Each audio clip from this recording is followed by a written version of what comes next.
Graça e paz, aqui é o pastor Igor Marçal, você está no Café com Palavra e nós estamos na nossa temporada nova e vamos falar sobre os 3 níveis de tentação. Então, acompanha com a gente aí e vamos junto, né?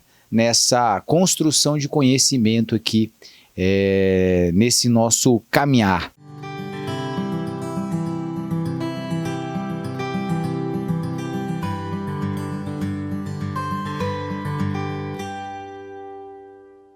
Aqui comigo hoje, pastor Zait, pastor Arnaldi, fazendo sua estreia no Café com Palavra. É a estreia dele, né, Zait? Né? Nos dando aí olha aí, nos dando o ar da sua graça, da sua presença. Bem-vindo, pastor Arnaldi. Amém, glória a Deus. Me sinto lisonjeado de poder estar aqui para juntos desfrutarmos de um momento de comunhão e palavra. Eita glória, vamos então. Então, nós vamos conversar aqui, o nosso papo hoje aqui é sobre aquilo que eu estou chamando dos 3 níveis de tentação, né? Por que eu acho esse assunto um assunto pertinente para a gente falar? Porque eu analisando os mesmos aspectos que Eva viveu, né, a nível de tentação para sair do propósito que Deus havia estabelecido, quem viveu também essa mesma realidade foi Jesus, né? Os mesmos aspectos ali de tentação, né? Evidentemente a gente vai ver aqui, né, com algumas características, mas o princípio é o mesmo. Então, o que eu entendo? Que essa mesma estratégia, ela continua sendo usada pelo inimigo ainda nos dias de hoje, trabalhando para que, de alguma maneira, nós também venhamos aí a sofrer esse impacto e sermos tirados do propósito. Nesse primeiro vídeo, eu quero falar desse primeiro nível de tentação, que são tentações de ordem natural, né? São aspectos naturais aí que se tem aí nesse processo. Lê para mim aí, pastor Arnaldi, você está com o papelzinho aberto, né? Os 2 textos aí, primeiro o texto de Mateus 4:3 e depois o texto de Gênesis 3:1 para nós aí. Mateus 4:3. Se tu és o Filho de Deus, manda que estas pedras se transformem em pães. E Gênesis 3:1. Não comereis de toda árvore do jardim? Então tá aí, né? Você vê que a mesma início de fala, tanto com Eva quanto com Jesus, Satanás estava tratando em primeiro lugar, em primeira instância, de aspectos naturais, né? Para Eva ele falou, olha, mas o Senhor falou que pode comer, né? Não é isso? E para Jesus ele falou, olha, você não pode transformar essas pedras em pães?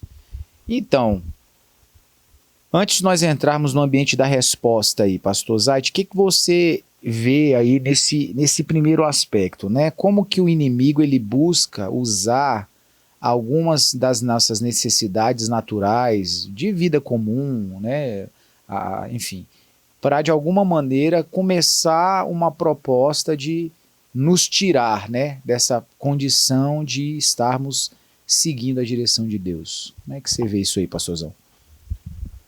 As necessidades, elas são evidenciadas para todos nós, né? Elas são evidentes para todos nós e temos que correr atrás de meios de suprir as necessidades que nós temos diariamente. Mas o que não podemos é nos perder nesse processo, principalmente na questão da dependência de Deus, né? A gente tem que ser dependente dele, né? É interessante que lá no Antigo Testamento, quando Deus foi falar para o povo no deserto, ele falou sempre para eles lembrarem que quem mandava a chuva, assim, quando eles estavam saindo do deserto para entrar na Canaã, ele falou que quem mandava a chuva era ele, né? Então eles dependiam da chuva por causa da plantação, da questão agrícola, né? E Deus ele frisou isso para aquele povo: olha, se eu fechar os céus, acabou, né? Então vocês têm que estarem na minha dependência. E a gente tem que estar com o coração muito humilde para entender que Deus ele faz o que ele quer, né? E às vezes a gente acha que o nosso planejamento, ou a nossa organização, às vezes vai conseguir lidar com intempéries futuras, né? E a gente simplesmente não consegue lidar com as variáveis que existem no mundo e que alteram os nossos planos, né? Sim. Então a gente precisa de Deus nas mínimas coisas e ter um coração humilde para entender que Ele está governando tudo. A resposta que tanto Eva quanto Jesus dão também são bem interessantes, né? Primeiro, a resposta de Eva, lá nos versos 2 e 3, né? E disse a mulher à serpente: do fruto das árvores do jardim comeremos, mas do fruto da árvore que está no meio do jardim, disse Deus: não comereis dele, nem nele tocareis, para que não morrais. Já Jesus, a resposta dele está escrito: nem só de pão viverá o homem, mas de toda a palavra que sai da boca de Deus. Então, entra naquilo que o pastor Zad falou, pastor Arnaldi, esse ponto da questão da dependência de Deus, né? Você vê, Eva disse, né? Não, Deus disse que a gente pode comer aqueles, mas não esses. E Jesus respondeu: não, eu vou de acordo com aquilo que Deus falar para mim. Então, há esse entendimento, há essa proposta que o inimigo trabalha de fazer parecer que a nossa necessidade, ela está, em primeiro lugar, né, que Deus está insensível a essa necessidade, primeiro ponto, que ele quer de alguma maneira nos trazer, né, que Deus está insensível à nossa necessidade, e o segundo aspecto, que a nossa necessidade está à frente da direção e do propósito de Deus. Então, dois aspectos, pastor Arnaldo, para a gente falar aqui. O primeiro, essa questão: Deus está insensível à nossa necessidade? Sim ou não? E segundo, a nossa necessidade, ela está à frente do propósito de Deus, né? As nossas necessidades naturais, né, que eu falo, elas estão acima ou à frente ao propósito dele? O que você diz sobre isso aí, pastor? Qual a sua opinião? Se a gente for olhar no âmbito, né, como nós estamos olhando aqui no âmbito natural, a gente vai entender que esses desejos e essas necessidades que nós temos, elas afloram, né, no decorrer de uma forma mais intensa.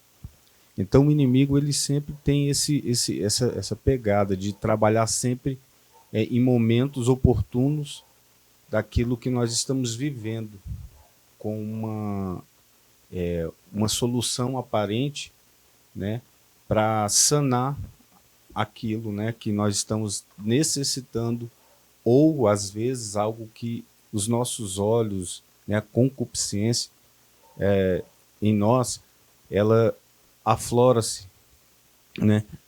E viver debaixo de uma dependência, viver debaixo de uma palavra de Deus, ela é algo que muito desafiador, porque quando eu deixo de viver o natural e começo a depender do sobrenatural. A palavra de Deus nos diz, Jesus falando, diz que ele, né, cuida das rosas do campo, né? Os passarinhos não têm ninho, não têm casas, mas ele cuida tudo no tempo certo. E chega a dizer: olha, vocês não são mais importantes que isso.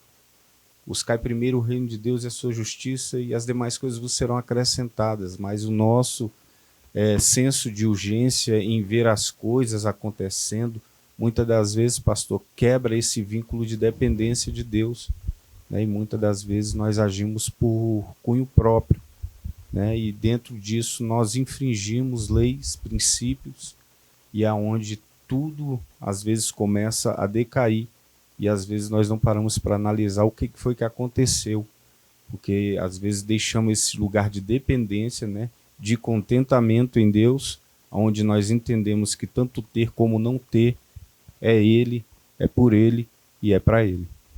É muito interessante, né? Esses pontos aí, porque assim, de fato, né? Deus não está alheio ou insensível às nossas necessidades, né? Bem citou o texto onde Jesus ele trabalha em entendimento, falando, olha, os animais não trabalham, mas o Senhor sustenta, né? Ou seja, será que ele não vai ter mais cuidado conosco do que com os animais e com as plantas e etc? Então é disso que nós estamos falando, né? Esse é o sentido do entendimento, de que ele não está insensível. Esse é um ponto básico, tá? Então isso aí é usado pelo inimigo para causar fragilidade emocional, para nós começarmos a questionar a Deus. Tá? Deus não está cuidando de mim, eu perdi meu emprego. Deus não me ama, eu estou com dificuldade, nós estamos num tempo de pandemia, de crise, né?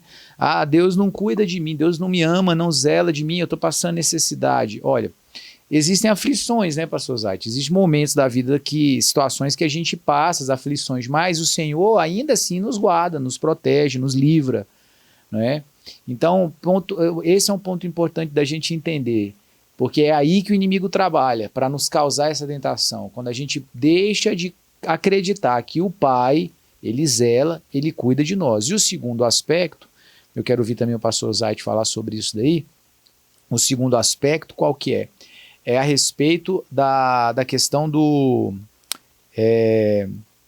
primeiro que eu falei foi a respeito da insensibilidade de Deus sobre as nossas necessidades, e o segundo é a respeito do... Agora eu perdi, esqueci. Mas enfim, vamos avançando aqui, quando eu lembrar a gente volta nele. A problemática aqui, pastor Zait, o texto de Mateus capítulo 6, verso 31, diz lá, não andeis, pois, inquietos, dizendo, que comeremos, ou que beberemos, ou com o que nos vestiremos, né? Porque todas essas coisas os gentios procuram. De certo, vosso Pai Celestial bem sabe que necessitai de todas essas coisas. Mas, né, o pastor Arnaldo também citou esse texto aqui, essa parte, né? Mas buscai primeiro o reino de Deus e a sua justiça, e todas essas coisas vos serão acrescentadas. Ok. As necessidades da vida, o temor, né? A busca por provisão, sempre parecem estar na estratégia do inimigo para nos fazer caminhar em algum tipo de erro. Você acha que isso acontece, pastor? O que você pensa disso aí? Acontece bastante, né? E a gente enfrenta isso na nossa vida cotidiana. A gente criou uma rotina já, né? De gastos, de planejamento de compras, né, e serviços que a gente paga e que a gente implantou na nossa vida, né? Sim. Então, às vezes não são coisas essenciais, né? Mas que a gente quer manter. E por causa disso, a gente entra num conflito interior, né? Porque a gente quer manter, às vezes, um tipo de status, né? E não é errado, né, termos as nossas coisas, né? Sim. Não é errado termos um plano de TV por assinatura, um carro melhor, alguma coisa assim. Mas a questão é quando isso começa a interferir, né, na essência daquilo que nós somos, né? E daquilo que Deus ele vê em nós. E aí nós começamos naquela luta, porque Deus tem que me ajudar, porque as contas não estão batendo, né? E aí entra naquela questão, será que eu vou fazer uma campanha, né? Será que eu vou fazer tantos dias de oração e para que Deus abra as portas, porque o inimigo está furioso contra a minha vida, né? A questão muitas vezes que a gente faz esses planos, né? e constrói esse tipo de agenda material, não vou colocar materialista assim, mas não na questão pejorativa, né? Sim. Mas tem muitas coisas que a gente vive sem elas, né? E até mesmo a questão de comida, a gente pode passar um dia, dois, às vezes, sem comer nada, que o corpo vai resistir. Então, a gente cria na nossa mente expectativas que não são reais sobre o que Deus tem que dar para a gente. E esse mundo materialista e consumista de hoje, ele nos instiga a buscarmos em Deus sempre ter mais e mais e nunca estar satisfeito. Eu lembrei do ponto aqui que eu tinha falado. O primeiro ponto seria, né, o quanto a questão, dois aspectos que o inimigo trabalha nessa questão dos assuntos naturais. O primeiro, Deus está insensível à minha necessidade, e o segundo, a minha necessidade está à frente do propósito do reino de Deus, né? Então, aí entra aqui um ponto aqui para conversarmos, né? Como compreender tempos de escassez sem murmurar, né? Entendendo esses dois elementos, não permitindo que esses dois elementos ganhem força no nosso coração. Deus não está insensível à minha necessidade, a palavra diz isso, nós sabemos disso como verdade, ele se preocupa sim. Agora, existe evidentemente momentos de dificuldade, momentos de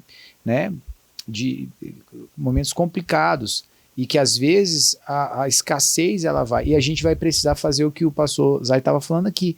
Às vezes eu tenho que entender que eu deixar de comer o requeijão para comer uma manteiguinha, né? Nem, é a manteiga ou é a margarina que é a melhor? Deixar de comer a manteiga para ir para a margarina, né? A paracatu é boa, né? A paracatu é boa. E ir para a margarinazinha lá, entendeu? Ou seja, o que eu estou querendo falar? Baixar o padrão, isso não quer dizer que Deus deixou de te amar. Isso não quer dizer que Deus deixou de olhar para você, que deixou de te, né, de cuidar de você. Quer dizer o quê? Que é uma fase. Por isso que Paulo diz, olha, eu sei tanto ter fartura, quanto eu sei ter escassez. Eu aprendi a viver bem e feliz, o texto diz, né? Bem e feliz em todos esses ambientes. Então, tendo em abundância ou em escassez, eu aprendi a viver bem e feliz. Por que aprendi a viver bem e feliz? Primeiro, porque eu sei que Deus não está insensível à minha necessidade. E segundo, a minha necessidade natural não está acima do propósito do Senhor. Então, nesse sentido, pastor Arnaldi, como lidar, como compreender e lidar com os momentos de escassez sem entrar numa linha de murmuração? Olhando, pastor, dentro de tudo isso, dessa lógica que o senhor disse, o que Paulo diz é algo muito forte. Não tem como passar por um momento desse se eu não me encontrar em Deus, se eu não achar em Deus esse lugar de contentamento. A gente vai estar sempre revogando algo, né, da parte de Deus para benefício próprio. Por quê? Porque a gente, como o pastor Zay disse, nunca vai estar satisfeito com aquilo que nós recebemos ou com aquilo que nós já temos.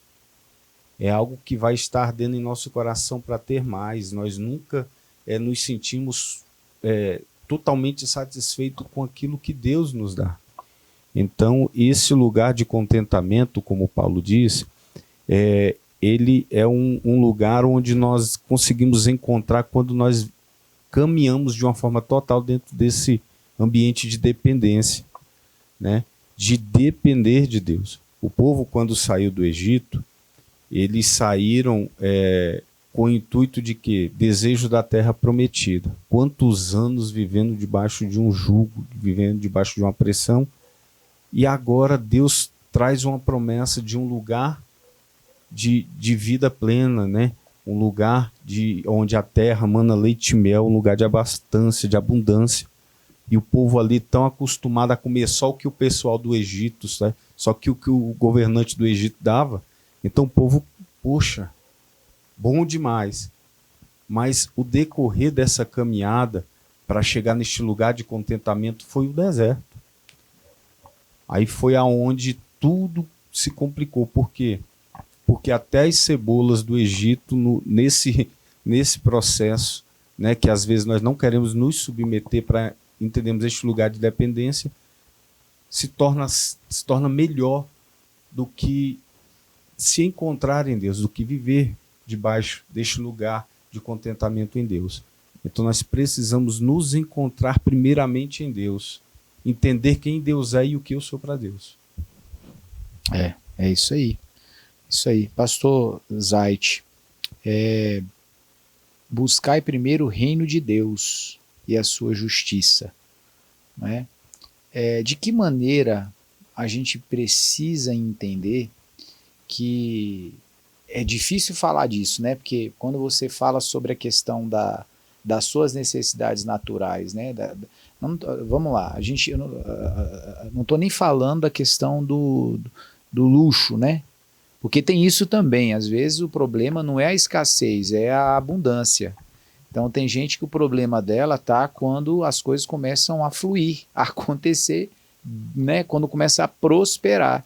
Então entra numa vibe de eu já tenho, então agora eu tenho que ter cada vez mais e mais e mais. E a tentação dela não é o deixar de ter, mas é ter muito, que faz com que ela ali... Então, em que lugar a gente tem que estar para que nem a escassez e nem a abundância tomem uma maior evidência do que o propósito, né? Ou colocar o propósito na frente, o propósito que o Senhor tem na nossa vida, o propósito que Ele quer cumprir em nós, colocar isso à frente das minhas necessidades ou da minha abundância, porque tem gente que deixa as coisas de Deus, que Ele colocou na cabeça dele que ele tem que ficar rico, tem que avançar, e o outro, não, eu preciso sobreviver, minha casa está passando necessidade. São dois extremos, evidentemente, duas situações complexas, né? Porque quem já passou um aperto financeiro real, de às vezes deixar de não ter dinheiro para pagar um aluguel, para colocar uma comida na mesa, não tem nada pior do que isso, né? Realmente é uma situação, é uma experiência terrível de se viver. Mas, sabe, de que maneira o propósito de Deus, sabe, deve ser colocado nas nossas vidas nesse sentido, né? Como que a gente se protege colocando o propósito acima desses dois extremos aqui? Existe um perigo muito grande de nós cairmos na ansiedade, né? Em vermos uma saída, uma resposta, né? E a gente busca mais a saída, busca mais a resposta do que o próprio Deus. Então, na minha experiência, eu já passei por situações difíceis, né? E o que é mais difícil para a gente numa situação complicada é não saber quando aquilo vai resolver e a urgência que você tem daquilo ser resolvido, né? Mas quando a gente vai para a palavra, para a orientação da palavra, né, ela nos manda buscar primeiro o reino. Então é tentar entrar num momento de quietude na presença de Deus e buscar a presença dele, né? E se esforçar para que a vontade e o propósito dele se tornem claros na nossa vida, e a gente tem que, sabendo e conhecendo esse propósito, a gente tem que reafirmar ele na nossa vida em todos os momentos, né? E principalmente nesses momentos em que a gente é tentado pelo ficar ansioso em ver uma coisa acontecer, uma resposta chegar, uma situação desenrolar, e muitas vezes não vem naquele tempo que a gente quer, né? E o nosso coração vai ser testado. Então é reafirmar o propósito que Deus tem na nossa vida. Se você tem claro qual é o propósito de Deus na sua vida, você tem que reafirmar e ficar firme naquele posicionamento ali, né? E a nossa esperança também tem que ser reanimada todos os dias. O que é a nossa esperança? A nossa esperança é Cristo e o seu governo futuro, né? Independente daquilo que a gente tem nesse curto prazo de vida que nós temos aqui para viver. Nós temos que olhar os exemplos bíblicos que nos apontam como se comportar, né? Nós temos homens que tiveram muita fartura, muita abundância na Bíblia, e homens também que passaram momentos muito complicados, né? Como Jeremias, vivendo ali no tempo onde o povo estava no cativeiro, ele estava com o restante do povo de Judá, né? E ali estava faltando comida, alimentação, estava tendo muito tumulto, muitas agitações. E ele estava vivendo no meio daquilo ali, ele estava passando por todas aquelas limitações, mas ele não estava esquecendo do propósito de Deus. Ele continuava fazendo aquilo que Deus determinou que ele fizesse. Eu acho que o maior exemplo de entendimento dessa questão toda é Jó, né? Jó, ele viveu um aspecto bem interessante de alguém que tinha absolutamente tudo, né? Próspero, abençoado, família, e de um dia para o outro ele vê tudo que ele tinha se perder, né? Tudo. E apesar de que algo Deus tinha tratar no coração dele, mas não tinha a ver com isso, né? Você vê que Jó, quando ele vai fazer as averbações dele para Deus, não tem a ver com, Senhor, perdi minha fazenda, perdi minha casa. Não, ele quer entender assim, não, peraí, se o Senhor está me castigando, qual é a razão? Né? Ele não estava preocupado com a perda, ele queria entender o propósito, né? Tanto é que no final, quando ele entende qual é a razão daquilo que Deus está fazendo na vida dele, ele é capaz de falar, né? Olha, antes eu conhecia de ouvir falar, mas agora realmente os meus olhos veem o Senhor. E Deus pega e restitui 2 vezes mais tudo que ele tinha. Porque é assim, né? Não se trata do que nós temos, se trata de entender o propósito. Jesus, ele estava com fome, mas ele entendeu que primeiro ele tinha que ouvir a direção de Deus, né? Então, é disso que se trata. Então, não se deixe cair nesse tipo de tentação. Saiba que Deus, ele está sensível à sua necessidade, sim. Saiba que a sua necessidade, ela não pode estar à frente do propósito de Deus na sua vida, para você, porque esse propósito é muito mais valioso e vai causar muito mais benefícios na sua vida. Porque as condições da nossa vida natural podem mudar a qualquer momento. Hoje você está passando uma situação de privação, amanhã você pode estar suprido e até abençoando outros, ou o contrário. Então, como Paulo, possamos aprender. Na escassez ou na fartura, podemos aprender a viver felizes e alegres por causa do nosso Deus. Amém? Que Deus abençoe sua vida. Até o nosso próximo vídeo aqui no canal.